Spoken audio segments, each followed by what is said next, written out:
Good morning for this lecture of electronics, in which we have started with the IC logic family in the last class. Today we are going to continue the same and we'll try to complete one or two TTL logic ICs. So today we are expecting to complete that. I guess my screen is visible to you. So yeah, I guess it is visible, right? So today we are going to start with this TTL logic family, right? The same that we have left yesterday. So the logic families, I have told you some of the parameters which are very essential for the ICs to work, for the gates to work. In fact, so we have designed some ICs. We have studied also the some of the IC packages in which I told you SIP single inline package, that is the IC package that we have. We are not concerned right now about what is the IC, what is the issue, how it is being tagged, how the pins are being connected to it, or how it has been attached, and how we are going to use it in the circuit. That is what we are expecting to study in this. So this is the single inline package. That is, we are having the pins only on the one side, right? So this is like that. Then we are having dual inline package. That is, we are having the pins on both the sides of the IC, right? So that is the this uh, say the IC package, so dual inline package. Then we are having JLED. I've told you JLED. These are some of the JLED structures that we are having. So these ICs are actually used for to mount on the printed circuit board, so that they are easily mounted on that and they fit on that, right? So that is the basic importance or the basic requirement of JLED type of IC. Then we are having gull wing type of IC like this. So it's the again for the say soldering purpose we require this type of IC pack. Okay, and there are some more which might be considered later. So the TTL logic family. Yes, now today we have to start with this. Now, if I say a TTL logic family, what it implies actually, we say that these gates are being made by some way or the other, some of the circuits, right? So we are using transistors, say diodes, resistances, and say some connections through which we are going to work this ICs according to the truth table of those gates, right? So how they are being constructed? Up till now, we have seen only the symbol of that. We have not used the circuit of it. So the circuit which is inbuilt inside it, that is what we have to study in this whole unit. Okay. So the logic families, the TTL logic families are there. That means TTL means transistor logic, which implies that we are using transistors over there, and we are employing the transistors to get the configuration, take the truth table like we have expected in the gates, right? So we'll be studying some of the gates, NAND gate, and then circuit operations, and high state, low state, current sinking, current sourcing. And for that, we require this basic knowledge of transistor as a switch. Now, I need to tell this what is, we have already studied this actually, but still, I need to just repeat it, just refresh it like that. So, the transistor as a switch. Now, if you see this animation over here, so as I told you, this is say PNP transistor, and here you are able to see that the transistor is connected, the collector is the emitter is say, given the positive supply, the collector is common grounded, right, and the base is connected over here. As soon as we switch on the switch, the current through the transistor starts flowing, and we call it as the transistor is in conduction, right? So the transistor is in conduction, which means that the current flows through the transistor, right? Yeah, so it is shown over here. So this is the resistance that is shown, and this is the millimeter, that is the current we are expecting, and this is the load, the bulb which is connected over here, and we are having again a load resistance that is around 470 ohms. Then this is a ampere meter, that is current meter connected over here. So we in this case we'll see that when it is off. So if the switch is off, then then the current does not flows through the transistor, and we say that the transistor is in off condition, but the voltage at this point will be very high. Similarly, when it is closed, So the current starts flowing through this, and the voltage is dropped across this bulb. Okay. So as soon as it drops across this bulb, which implies that the voltage at this point will be equal to zero. So this is the case. So when it is on, the high voltage is present at the output. When it is off, when it is off, it is the high voltage is present at the output, and when it is say on, then the voltage drops down to the load bulb, right? So this is a transistor as a switch, and then this is one more function of the transistor as a switch. And here we are able to see that this is again the PNP type of a transistor connected, and the actually this is a common collector sort of thing.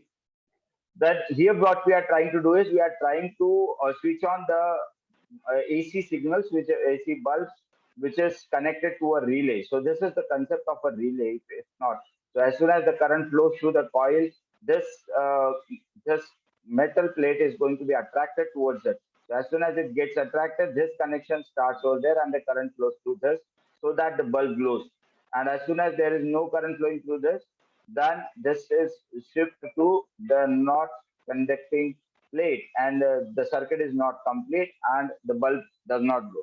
So this is the basic concept of a relay. Here it is very nicely shown that how the relay works, right? And similarly, how the transistor can be used as a switch. So if you just switch on or off the base voltage or base current, automatically the the transistor will work, and the relay will also work. So this is how it is shown over here. And this basic concept is required for our to understand the gate circuit that we are today we need to study. Right. So I guess you have understood what is this. So as soon as we have some of the base voltage or say there in the base, the transistor conduct. Right. So remember this small thing, and if you understand this, then the whole circuit will be very easy for you to understand. So let us start with that. First, we will study the TTL AND gate, right? So what is TTL and NAND gate? Sorry, TTL NAND gate. So TTL NAND gate, the symbol of which we have already studied. This is a symbol of NAND gate, and which is having two inputs, that is A and B, and Y is the output, which is equal to A dot B. That is the equation of it, and this is the circuit that we are supposed to use. Now, if you see the truth table, in that case, we come to know that if a and B inputs. Oh, sorry, this is not the truth table. Yeah, this is the truth table. There it is shown X and Y. It is A and B. So X A equal to 0 and Y B equal to 0. Then the output Y is equal to 0. Right? When A equal to 0 and B equal to 1, then Y output Y is again equal to 0. Okay, so this is not a NAND gate. This is an AND gate, and we need to put a bubble across this. Okay, this the circuit is shown in the next slide. Yeah. So this is again an AND gate. This is not an AND gate. Okay. But we are working on say the NAND gate. So just hold for a second. So yeah, we have that NAND gate like this structure.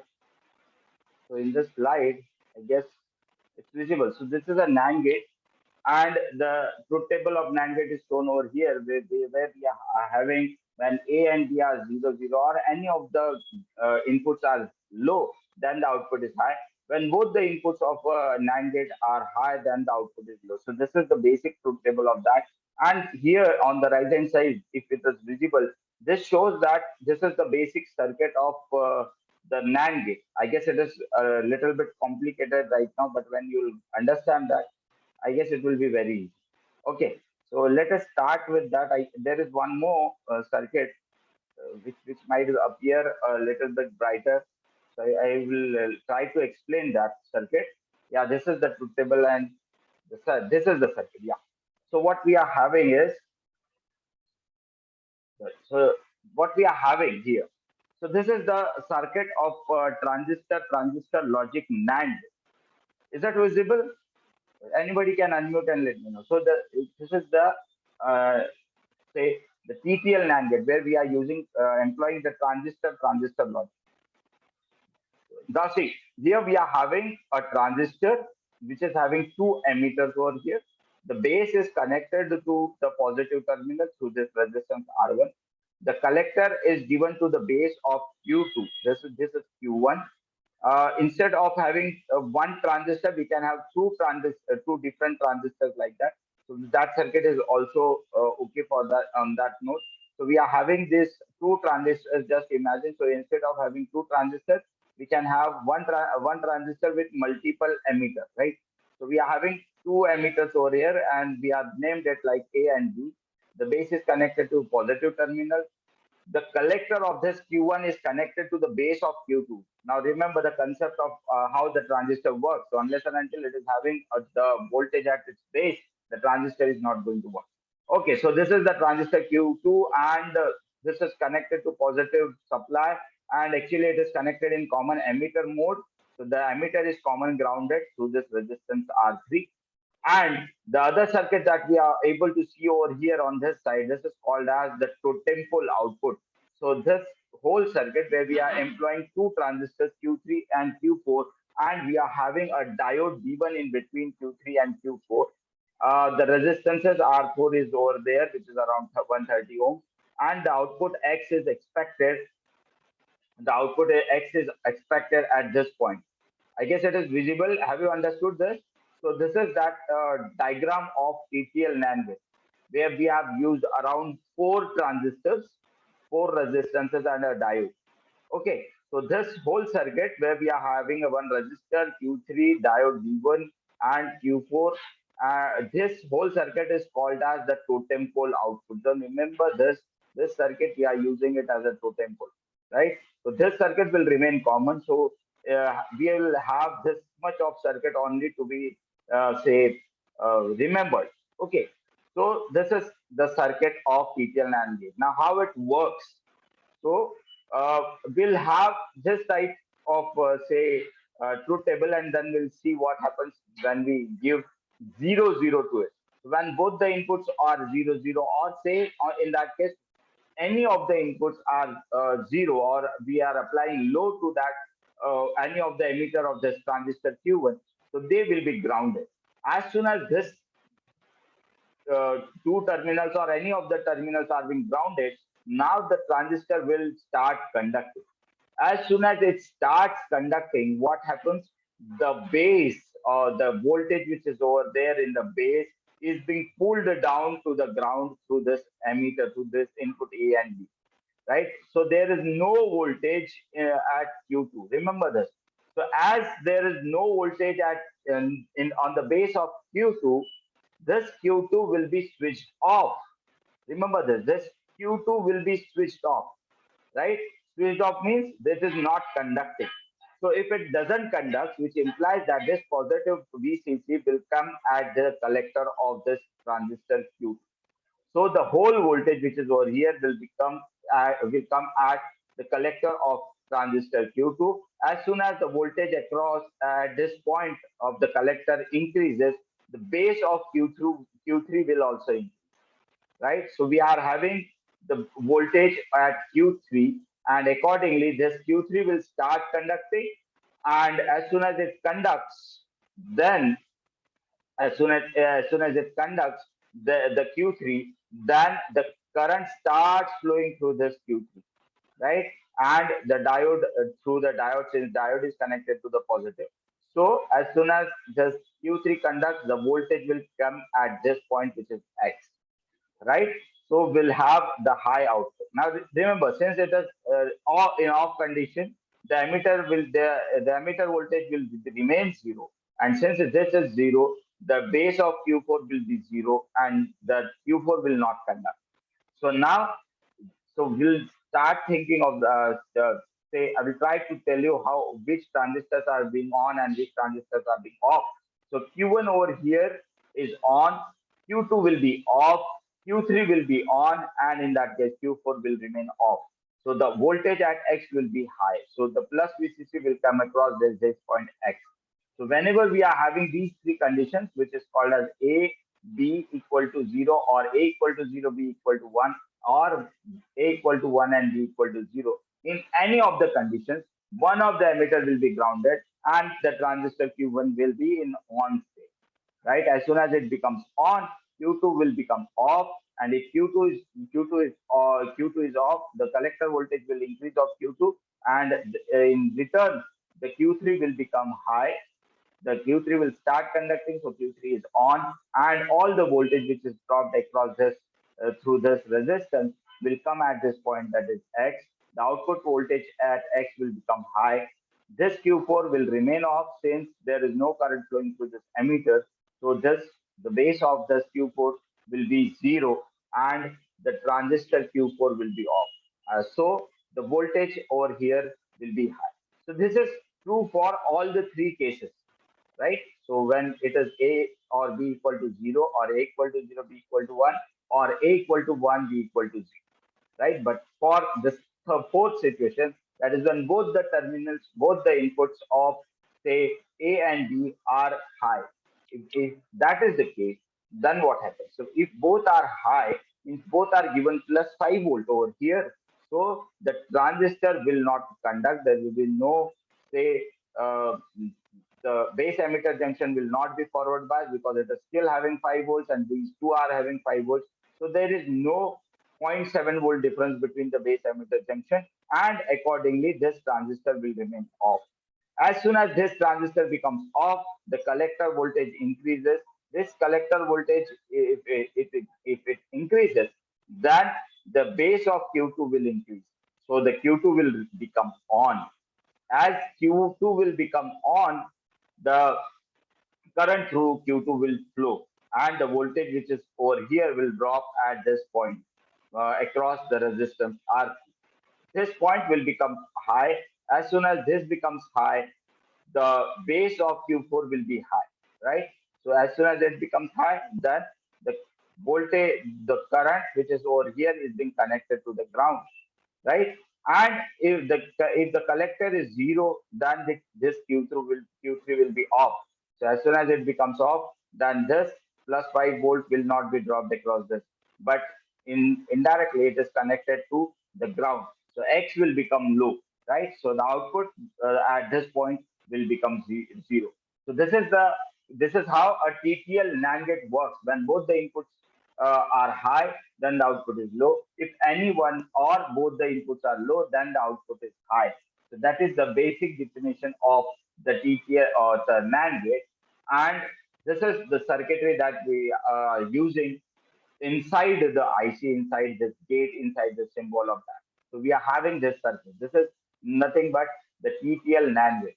Remember, in some circuits, we are using two transistors over here, Q1 and Q2, to give two different emitters, right?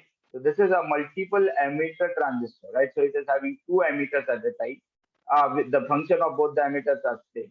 So if any of the emitter is zero, then this transistor is going to work, right? So this is the basic condition of that.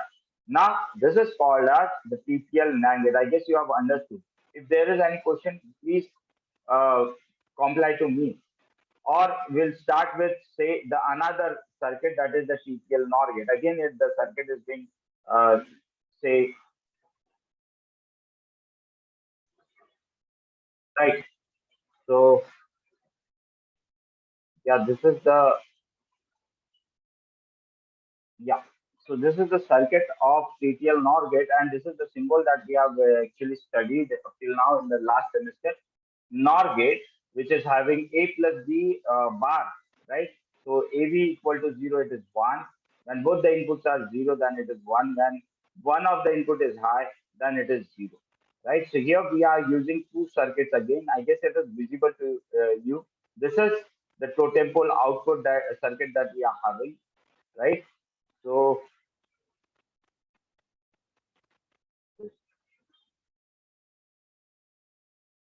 okay. So, yeah, I need to show you this. This is the NOR gate that we are having, and actually we are having this circuit.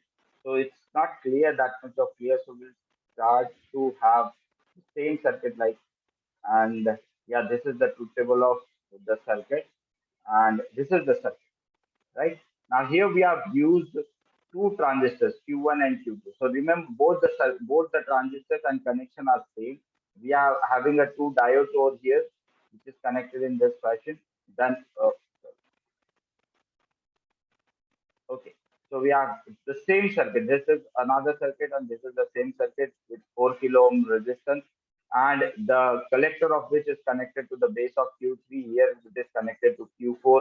The common terminals are taken out of here. So the one terminal which is common to both are being taken, given to the base of Q5. This is again the totem pole output circuit with two transistors and a diode, which is connected over here. So the same circuit is being used. Now here the just a little bit of a difference that we are having in TTL NAND gate and NOR gate. We have used a single transistor over here for the connection, whereas here we are using two separate circuits for two inputs, right? So this Q1 and Q3 is one circuit for one input A. The other one is Q2 and Q4. This combined for the input for B. Okay, and the combined effect of it. So the collector of this Q2 and the collector of Q3 are being made common and given to Q5. Similarly, the emitter of Q3 and the emitter of Q4 are being made common, and it is given to the base of Q6, as you are able to see. This is again the same circuit as a totem pole output which we have studied in the TTL NAND gate. Okay, so the output is again taken across this point, that is after the diode, and this point we are calling it as Y. Okay, and this is the ground. I guess you have understood this circuit. So the circuit is nearly same to the TTL NAND gate. I just will show you that circuit. Yeah. So this is that circuit, I guess, TTL NAND gate. Yeah, this is the circuit. Here we have just used only one transistor. Even in that case, if you are using two transistors, we'll have the same circuit, right? So we'll have this Q2 as Q. So in that case, what we have done, we have differentiated this two, and we have the combination of this Q1 and Q2 are being separated for the two inputs, right? So we'll have this circuit as TTL NOR gate, like the same circuit we have used, and then it is given to the totem pole circuit, that is Q5 and Q6 along with this diode D3 volt. So this D1 and D2 are connected only to check the reverse bias. There's nothing else. Okay, now what happens to the circuit, how it works? So whenever this both the first combination, that is when both the inputs A and B are low, then what happens? If both the transistors A and B are low, then both the transistors Q1 and Q2 are going to work. They are in conduction. As soon as they become in conduction, the voltage across Q3 and Q4 will be zero. And since Q3 and Q4 in that case will be off, so no current will flow. And both the collectors of Q3 and Q4 will have high voltage, which is connected to the base of Q5 over here. And as a result, the Q5 will be on, and the current will start flowing through this Q5, so that the output voltage across this diode will be high. And in the similar fashion, the basis of Q6 will remain zero, so this Q6 is not going to conduct. Okay, so it will not be going to connect it to the ground. I guess you have understood this circuit. Similar to that. Now, for the condition which is if any of the inputs are high, if any of the inputs are high, which implies that this emitter of say Q3 or Q4 will become high. As soon as it becomes high, then the voltage across the voltage through the Q5 will be lowered, right? So this will Q5 base of Q5 will be lowered, and the output voltage of Q5 will be zero, right? So it is in off condition. Whereas Q6 will be high, the base of Q6 will be high, and the Q6 will start conducting, which indirectly means that this Y point, D3 point, after this D3 point will be connected to the ground, and the output, if you measure over here, will be zero, which is showing you a low, right? So if any of the inputs over here are high, then the output at this point will become low. So remember this. This is another circuit. The basic difference. I guess the circuit is very simple. The first circuit is in which we are having two transistors only in the first side. Next one is the totem pole circuit. The totem pole circuit remains the same. There we were having Q4 and Q3 and Q4. So we are employing only four transistors over there. Now here we have separated two different circuits for two different inputs. Q1 and Q3 may combinedly make the circuit for A, and Q2 and Q4 will combinedly make the circuit for B. The selectors of both Q3 and Q4 are made common and given to the base. Similarly, the emitter of both Q3 and Q4 are made common and given to the base of the Q, right? So this is the totem pole circuit over here, and which the importance of that totem pole circuit is that it is, if one of the transistors is switched on, then the other transistor will remain off, so that it won't be connected to the ground, or it won't be that the ground is not connected to the plus VCC, and there is a short between them. So to avoid that short, we are using this totem pole circuit, and this Y point will remain either at very high voltage or at 0 volt, so accordingly, right? So this is a circuit for TTL NOR gate. I guess you have understood these two circuits, and these are the same circuits which are in your syllabus. Uh, there is one more point which I say just not completed or not taken in this, that we have to make a table which is showing that Q1, Q2, Q3, Q4, Q5, and Q6. In that case, how these transistors are on or off during that situation, right? So that is to be also shown in that. So here, when both the inputs are 0, 0, that implies that Q1 and Q2 is on, Q3 is off, Q4 is off, Q5 is on, and Q6 is off. So this is what you have to write in a tabular form. So that is on in over there. I guess this is much for today's class. If you have any queries, I will definitely like to answer. So answer your queries. Thank you. Have you any questions? So you can ask me questions. So I guess there are no questions in that case. So these are some of the circuits, TTL circuits, which are very essential while we are studying digital logic. And we require these circuits for to understand how the digital ICs or the digital gates work, right? So this is the transistor logic circuits of NAND and NOR. But for today, I guess it is enough for today. So thank you very much for patience hearing, and we'll see you in the next class. Thank you very much.